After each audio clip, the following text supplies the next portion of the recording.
자, 오늘은 아주 재밌는 시간. 뭐 다 재미있는데 오늘 더 재밌는 시간일 것 같아요.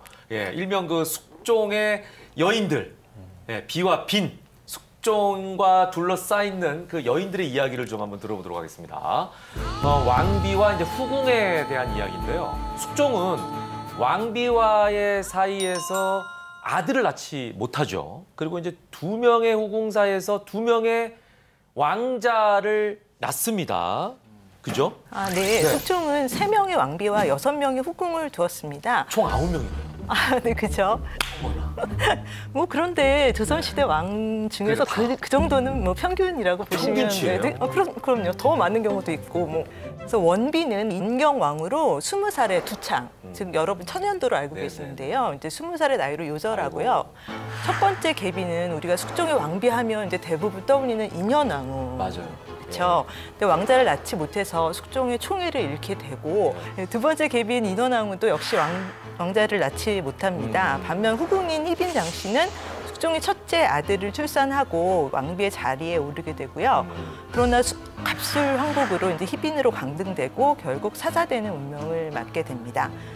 희빈 장씨 아들이 훗날 경종이 되고요. 다른 후궁인 숭핀 최 씨의 아들이 영조가 되는 거죠. 네. 자, 앞서도 얘기했듯이 숙종의 정치하면 이제 황국 정치를 이제 많이 얘기를 하는데 어떻게 보면 이게 이제 인현왕후 그리고 희빈장씨 숙종의 그 여자 문제로 벌어진 거라고 생각할 수 있지 않을까 싶기도 해요. 어떻습니까? 그러니까 뭐 지금까지 뭐 대부분의 네. 사극, 네. TV 사극 같은 데서 네. 그렇게 다 묘사를 그렇게 이제 갈등을 빚잖아요. 그렇게 하니까 네. 우리도 이제 그렇게 생각을 하고 있는 거죠. 잘못된 생각인가요? 예, 그렇죠. 제가 보기에는 꼭 두 여인 때문에 일어났다기보다는 네. 이제 아무래도 국왕 숙종의 정치적 판단이 황국을 일으킨 게 아닌가 이렇게 이제 봐야 된다. 예. 저는 그렇게 생각하고요. 네. 그래서 여인들만의 문제다 이렇게 보면 안 되고 이제 황국은 정치적인 문제다. 그렇게 보는 게 맞을 것 같습니다. 그 과정에서 서인과 남인들과 결탁돼 있는 연결돼 있는 두 여인의 운명이 이제 달라졌다. 그렇게 이해하면 좋을 것 같습니다. 그러네요. 예. 아, 그러니까 그 인형 왕후하고 그 희빈장 씨가 각각 소인 난민으로 줄신 세력이 달랐던 거고 그리고 거기에서 이제 숙청의 여인들을 이용해서 정치를 했다 이렇게 생각할 수 있을까요? 그렇죠. 네. 그러니까 뭐 인현왕후는 이제 서인 그 민유중이라는 명문가의 딸이고요. 네. 희빈 장씨는 이제 인동 장씨인데 이제 유일하게 남인 출신으로 조선에서 왕비까지 후궁 출신 왕비까지 오른 인물이고요. 그래서 당시 이제 서인과 남인 간의 그 갈등이 굉장히 최고조였는데 네. 이제 숙종이 그 정치 판도를 바꾸기 위해서 이제 두 여인을 이제 이용하게 되는 거죠. 그래서 이제 두 여인을 둘러싸고 자연스럽게 이제 그 당시 핵심 당파인 서인과 남인이 대립하고 그 숙종이 이것을 이용해서 아마 왕권의 강화 이런 것들을 좀 꾀한 것이고 이것이 뭐 황국기라고 볼 수 있는 거죠. 네, 그렇게 봐야 될 것 같습니다. 그런데 그 인현왕후가 아까 그 우리 김영구 의원께서도 말씀하셨지만 나중에 이제 돌아가시게 되잖아요. 그죠? 근데 이제 마지막 갑술왕국으로 그 전에 왕비로 복위를 하긴 했지만 이제 복위하고 7년 만에 세상을 떠나는 거 아니겠습니까? 그렇죠. 네. 이게 저희가 이제 드라마에서 봤을 때는 그 희빈장 씨가 저주하는 게 많이 나오거든요. 네네, 그렇죠. 막 네. 그 이거 막 만들어가지고 그런 썰이 있죠. 막 찌르고 막 이런 네. 거 많이 봤어요. 저 네, 그래서 네. 이게 진짜 이 저주 사건과 관련이 있는 건지 네네. 너무 궁금하네요. 그러니까 그런 예. 설이 있습니다. 그러니까 설이에요, 설? 예, 그렇죠. 네. 이 장희빈이 인현왕후 이제 거처에다가 네. 뭐 죽은 쥐라든가 죽은 새 등을 묻어가지고 신당을 차려가지고 이제 뭐 인현왕후 생을 닮은 이제 폭투각시 같은 거. 예, 그런 네. 것들을 만들어서 이제 저주 뭐 찌른다든가 그래가지고 저주를 퍼부어가지고 죽었다 그런 설이 있는데 예, 그건 사실과 다를 것 같고요. 실제로는 그 희빈 장씨가 인현왕후를 저주했다라는 얘기는 나옵니다. 실제로? 실제로 나오긴 하지만 그런 뭐 저주를 퍼부어서 죽었다라는 것은 드라마적 요소를 강하게 이제 깔고 있는 거고 실록을 보면 인현왕후가 실제로는 한 1년 6개월 정도 투병 생활을 합니다. 병사한 것이 맞는 거죠. 예, 그래서 예. 인현왕후가 이제 병사한 것을 이제 여러 가지 증명할 수 있는 기록들이 있는데 네. 그 기간 중에 보면 한 1년 6개월 투병 생활 중에 한 4번에 걸쳐서 의학청을 설치해가지고 왕비의 병을 치료하려고 했다는 기록도 남아 있습니다. 그러니까 뭐 병사가 뭐 확실하다고 볼 수 있는 거죠. 그러면 저주 사건으로 결국 휘빈장 씨한테 자진 명령이 내려지잖아요. 그런데 그때 아들의 마음이 어땠을까 생각이 드는데요. 보니까 당시 경종의 나이가 14세였는데 숙종의 왕이 되었을 때 그 똑같은 나이였잖아요. 상처가 굉장히 컸었던 것 같아요. 네, 그렇죠.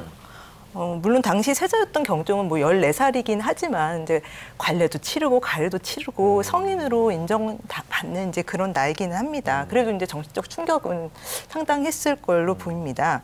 왜냐하면 희빈에게 자진의 명령이 딱 내려지니까 경종이 아버지 숙종한테 상소를 올려요. 네. 나는 이미 어머니의 잘못을 알 만큼 이제 그런 나이이기 때문에 어머니와 함께 죽기를 간청합니다라는 이제 그런 아버지한테 애원을 하게 되는 거죠. 그러니까 어머니를 죽이시려면 같이 죽여주시옵소서 이거죠. 그렇죠. 근데 물론 당연히 진짜 죽겠다는 거는 아니고 이제 아버지 숙종에게 어머니는 살려달라고 애원을 그렇지. 하는 거죠. 내 효심을 보고 어머니를 그렇죠. 용서해달라 네. 이거죠. 그러나 숙종은 뜻을 바꾸지 않습니다. 그래서 숙종이 이제 어떻게 말을 하냐 하면 생각할 사자를 4번을 써요. 나는 생각하고 또 생각했다. 그럼에도 불구하고 종로 사직과 세자를 위해서 그렇게 내린 결정임을 강조를 합니다. 보통은 우리가 참을 인자를 3번을 써라 이렇게 표현하잖아요. 누군가를 미워하는 마음이 생기면 너 참을 인자를 3번을 써라. 근데 여기도 지금 보면은 숙종이 나 생각 사자를 4번 썼어. 네. 그러면 나 정말 생각 많이 하고 참았어 이 뜻이 아니라 그 정도로 생각 많이 하고 내린 결론이야. 그렇죠. 바꿀 이렇게 수 없다는 가네. 거죠. 결론이 다르게 가네요. 할 말이 없네. 이렇게 깊이 있게 생각했다고 얘기를 하니까. 네. 그래서 결국 세자는 어머니의 죽음을 막지 못했을 뿐만 아니라 제대로 상례를 치르지도 못합니다. 당시에 인현왕후 상중이었기 때문에 세자는 인현왕후의 아들로서 인현왕후의 상례 절차를 수행을 하게 되는 거죠. 그렇죠. 인현왕후가 중전이니까. 네, 그렇죠. 그래서 세자의 법적인 어머니가 인현왕후고 그리고 희빈은 첩인 어머니에서 이제 그렇죠. 첩모에 불과합니다. 예. 첩모로 간주되기 때문에 세자의 역할은 제한적일 수밖에 없습니다. 게다가 이제 장희빈이 죄인으로 사망했잖아요. 그래서 세자의 의뢰는 더욱 간소화되거든요. 그래서 경종이 이제 인현왕후를 위해서 상복을 입고 빈전에 가서 곡을 하죠. 하지만 그 눈물은 희빈을 위한 자기 어머니 희빈을 위한 것이 아니었을까. 뭐 저는 그런 생각이 좀 참 들었습니다. 경종 입장에서는 참 불쌍하네요. 그쵸. 그죠? 본인의 친모가 죽었는데 본인은 어쩔 수 없이 이 법적인 어머니를 위해서 울어야 하는 이 상황. 너무 아이러니하다 이런 생각이 듭니다. 자, 어쨌거나 희빈장 씨가 죄인으로 사망을 하면서 이 세자의 어머니지만 상례 절차도 많이 달랐을 것 같은데 어때요? 사실 우리가 장희빈 삶에 대해서는 잘 알아요. 어떻게 뭐 한국을 통해서 뭐 저주를 하고 하지만 그 죽음에 대해서는 잘 모릅니다. 그 죽음의 절차가 장희빈 상장 등록이라는 이제 유일본 자료로 바로 우리 장서각에 남아 있습니다. 그래서 제가 이제 연구를 좀 하게 됐는데요. 희빈의 상례는 이제 후궁의 예장 방식에 따르라라고 명령이 내려와요. 하지만 희빈이라는 작호를 사용하지 않고 장씨라는 호칭만 사용을 합니다. 작호가 없어진 거. 네, 일반 평민처럼 그렇게 간주하면서 장씨라고 이제 부르게 되는 거죠.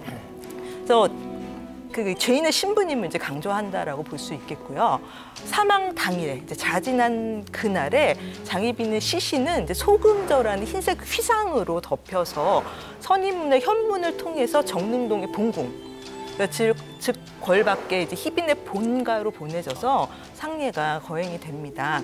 세자와 세자비는 뭐 거에 그 곡을 한다거나 상복을 입는다든지 이제 기본적인 의례를 하지만 이것은 모두 궐 내에서 따로 행해지는 거예요. 직접 빈소에 가서 행하는 게 아닙니다. 그리고 세자는 이제 천모복이라고 해서 오복 제도 중에 가장 가벼운 심화 3월복을 입게 됩니다. 근데 희빈이 죄인으로 사망했기 때문에 이 3월복 3개월만 딱 있는 거예요. 우리 기본으로 이제 3년 얘기하잖아요. 그래도 혈연적으로 어머니이기 때문에 그래서 어쩔 수 없이 그래 심화복 3개월만 입는 것으로 이제 결정이 내려집니다. 3년과 3개월 네. 차이가 꽤 많이 나네요, 그죠? 예의를 갖추는 것도. 네, 맞습니다. 네, 세자가 천무를 위해서 공식적인 상주가 될 수 없는 것은 네. 예의 원칙상 당연합니다. 법적인 어머니는 인연왕후니까요. 하지만 생모를 위한 정의 차원, 이 마음의 차원에서 이게 시신을 수습하는 소렴이나 대렴 등의 절차에亲临해야 된다는 주장이 있습니다. 직접 가야 된다, 빈소에 가야 된다라는 주장이 제기됐지만 희빈이 죄인이라는 이유로 받아들여지지 않습니다. 그래서 경종은 장례 전날에 처음이자 마지막으로 이제 걸밖에 빈소에 직접 가서 곡하는 것으로 어머니 희빈과 영원히 작별하게 되는 거죠. 야, 이게 참 조선시대에는 궁중예라는 게 엄격하기도 하지만 참 모지네요. 그렇죠. 그죠? 어떻게 보면. 네. 그런 생각이 듭니다. 그리고 그 장지를 선택하는데도 문제가 있었다는 건 무슨 얘기예요? 아, 네. 성리학 이념에 따르면요, 조상과 자손은 기가 연결돼 있어요. 네. 기를 같이 하는 거죠. 조상의 체백이 온전하고 신령이 편안해야 자손이 번성할 수 있다는 겁니다. 그래서 희빈의 묘소가 안정적으로 유지되는 것은 곧 세자의 안위와 직결되는 문제입니다. 또 장희빈이 죄인으로 죽었어도 세자와 혈연 관계가 변하는 것은 아니기 때문에 장지 선정에는 신중할 수밖에 없었고, 그래서 장례 기한이 원래는 3개월이 원칙이거든요. 네. 왕과 왕비만 5개월입니다. 네. 나머지는 3개월로 해야 되는데 장희빈의 경우에는 좋은 자리를 찾다가 네. 길지를 찾으면서 계속 번복이 돼요. 그래서 4개월째의 양주 인장리에 장사를 지내게 되는 거죠. 찾다 보니까 그걸 넘겼군요. 네. 기한을.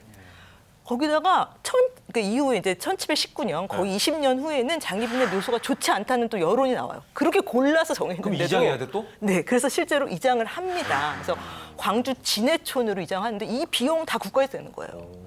좋은 자리를 찾고. 혈연 관계인데도 불구하고 죄인이기 때문에 장례 지낼 때도 가까이 못 가게 하면서 혈연 관계이기 때문에 후대를 위해서 네, 맞습니다. 장례지는 제대로 찾아야 된다. 굉장히 좀 이기적이지 않나 이런 생각도 듭니다. 어떻게 보면. 한국학중앙연구원 역사 강의 영상이 궁금하시다면 아래 주소로 더 많은 강의 영상을 만나보세요. 강의가 유익했다면 좋아요, 구독 눌러주세요.